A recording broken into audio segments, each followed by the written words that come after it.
Let me also now welcome in our special guest this morning, Avnish Bajaj, founder and MD of Matrix Partners, with us to discuss really some of the trends, especially at a time when deal activity seems to have been incredibly busy. Avnish, always great to have you on the show. Thanks so much for joining us.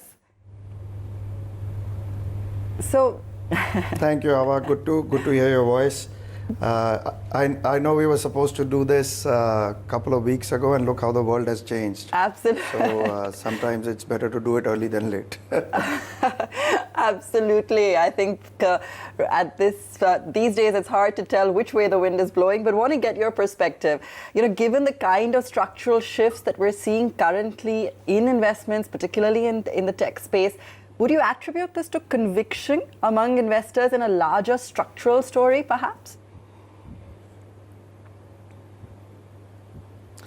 So I don't think investors' conviction can bring about structural changes. I think customers' conviction brings out the structural changes, and the investors either spot them early or spot them late, and then depending on where you end up in the cycle. So if you look at your behavior, my behavior over the last 3-4 years, between Ola, Uber in terms of transportation, Swiggy, Zomato in terms of food delivery, Book My Show in terms of booking tickets, our behavior has changed. And I think the investors have been following that. Now, I know we'll get to that part of it, which is depending on, sometimes investors get ahead of themselves and get ahead of the customers, and that's when trouble starts. So, fair enough. And it's interesting you're saying that, Avnish, because we have started to see that tipping point, given some of the recent, even global events that we've seen with regards to the likes of a WeWork, for example. Do you see this as a change in trend, perhaps maybe not hitting investments back home in India yet, but overall in terms of an environment with regards to the tech space, that perhaps you can't run ahead of valuations to that extent? So I would separate, I think there are a number of things that kind of are at interplay right now, and I would separate them out. Otherwise, you can throw the baby out with the bathwater. So, and I'm not going to comment, well, we'll come to WeWork as well. But if you look at the models we just spoke about, Uber, Ola, Swiggy, Zomato, whole bunch of them, there are, and one can get into details, but at a very summary level, they are seriously disruptive, call it 10x disruptive, both on the supply side and on the demand side. There are serious gaps in the market that are being solved, and that one can bring technology into play. And I almost think of these things as saying, without technology, what does that business look like? A taxi business doesn't look very good without technology, but it looks pretty good actually at the gross margin level when you start looking at it. Now, there are businesses like WeWork, where one could argue it's just an aggregated rental business and technology has limited scope there. So I think if you disaggregate this, what has happened in the past, and there are some great articles that came out even over this weekend, where investors were arguing about, or not arguing, discussing how companies which had very low margins were expecting the same multiples of companies that are very high margins. For example, even like a Zoom video, which I'm sure we all use a lot, has very high margins.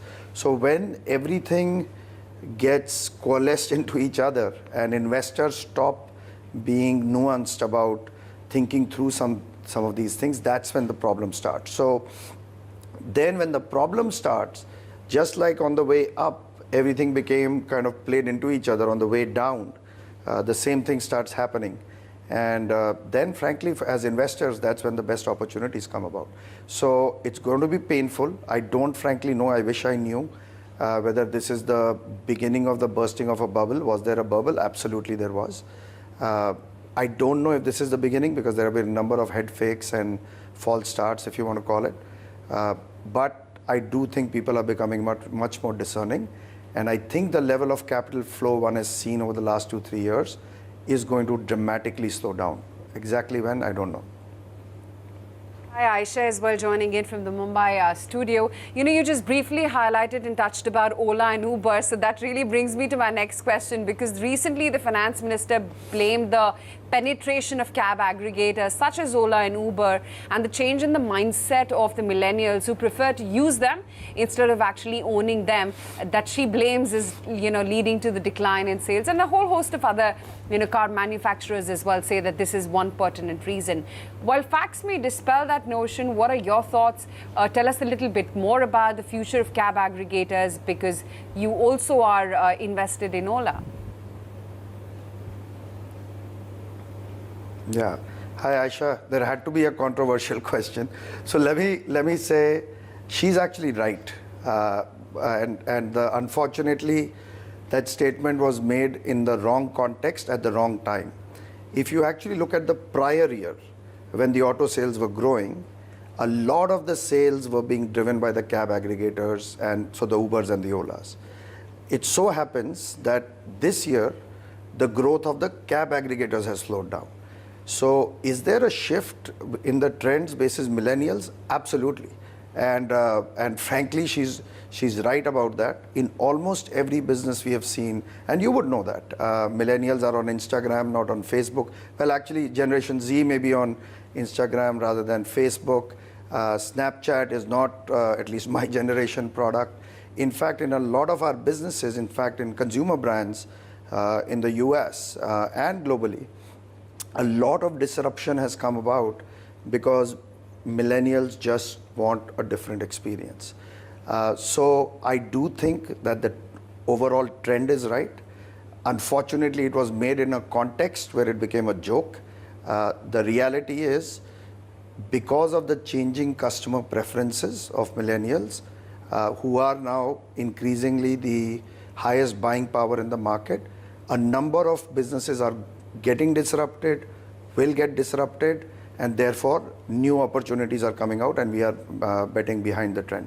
As it comes to Ola and Uber, look, every cycle of disruption and innovation, they go hand in hand. That generally results in 1 to 2 years of buying growth out upfront.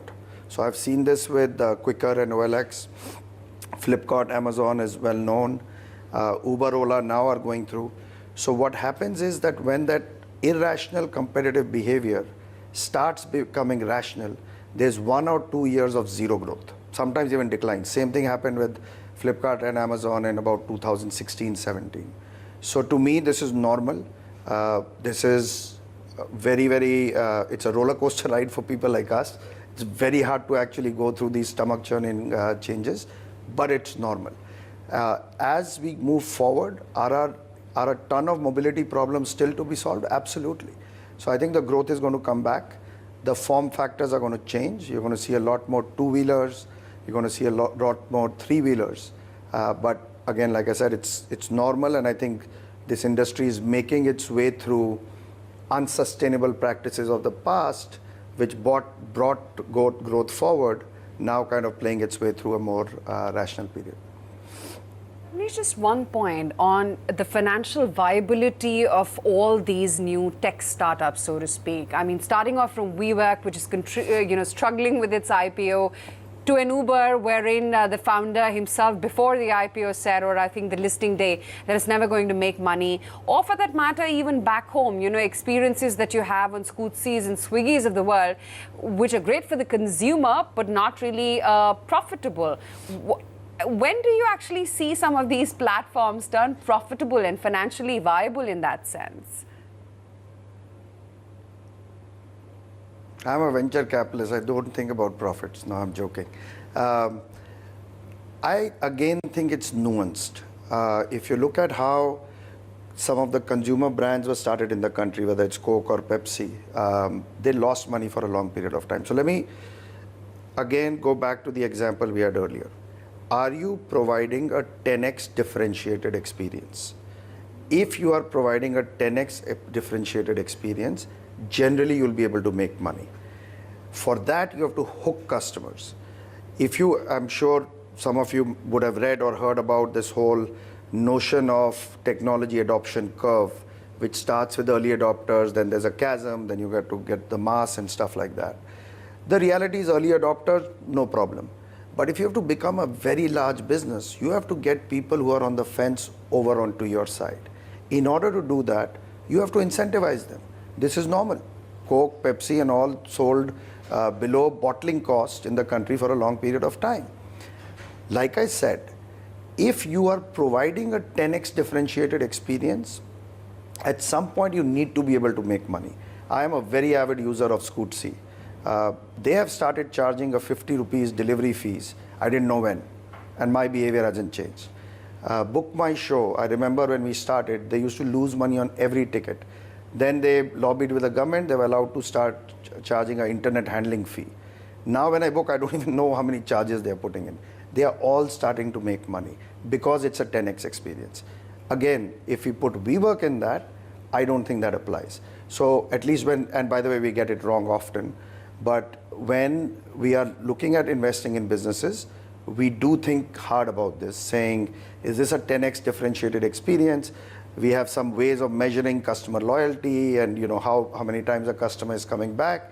And if we find that the customer is extremely loyal without selling things below cost, what Ola and Uber were doing, if we were to take that example, they were not selling below cost.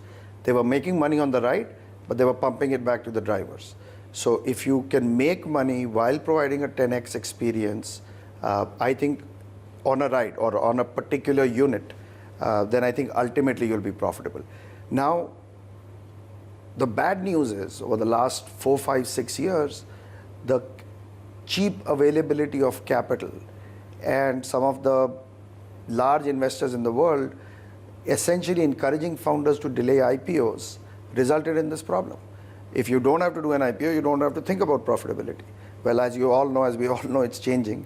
And I think it's heading in the right direction. I will tell you that, fortunately, even in our portfolio, whether I look at Ola, Quicker, Practo, LimeRoad, Daily Hunt, M-Swipe, all of these companies, the narrative had shifted to profitability about 12 to 18 months ago. Not that they are profitable today, some of them are.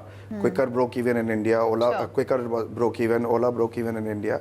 But the narrative moved over to profitability about a year ago. Yeah, exactly your point. 10x differentiated experience, but making that profitability at the same time. Avnish, hi, Avan joining in. Nothing controversial now, but just going to talk a little bit about, the fund's plans to invest in early age startups across emerging sectors. Tell us a little bit more about what you all are looking at, the strategy and the companies on the radar. Sure. So look, the strategy is a bit more of the same, but at a very macro level in venture capital, you have to get 4 T's right. One is a trend, the team, the trend, the team, the timing, and now I'm missing the TAM, which is the target addressable market. So I would say that we spend most of our time on figuring out teams. If we can spot a trend early, which frankly in India is a bit easier because we have to look to the west and the east and we know kind of what is coming. So if we are able to spot a trend early, then we are over-indexed on teams. So generally the markets we are investing in and the timing is driven by the teams we are seeing. So what are we seeing more recently? We are seeing a lot in fintech, but not in the traditional fintech. Fintech has historically over the last 2-3 years, including in our portfolio, been only about lending. And you know that some of them have gone through crises as well. Fintech is a lot more than that. Actually, in this one, EU is ahead of the US and China. They have come up with some regulation, enabling regulation around neobanks. We are seeing a bunch of neobanks in India. We've announced a few of them. There's a virtual credit card company called First Principle Labs. There's another one which is focused on the 500 million digibank. So that's one trend. Fintech, in my view, is a very large sector, will continue to be for the next decade. So we could easily make 6 to 8 investments a year. What else have we seen recently? We are seeing 2 sectors that have, in the past 2-3 years, being underinvested, starting to become much more active. So one is commerce. I know you guys wanted to talk about that, but various forms of commerce. People had kind of given up after Snapdeal, Flipkart, Amazon, ShopClues were duking it out, all the horizontals. People just gave up, that the market is done. It doesn't work like that. Again, going back to the 10x experience, if from the consumer side, you can create a 10x experience, which I think you can with social commerce, influencer-led commerce, tier 2, tier 3 commerce. I think that's one sector that is going to create new large companies. The other one is SaaS and enterprise. India historically has not had as much in SaaS and enterprise, so that's a sector that's taking off as well, with Indian companies developing for global markets. Avnish, it's been a pleasure having you on board. Would have loved to extend that appointment with you, but I'm afraid we're a bit out of time. Thank you for joining in on ET Now.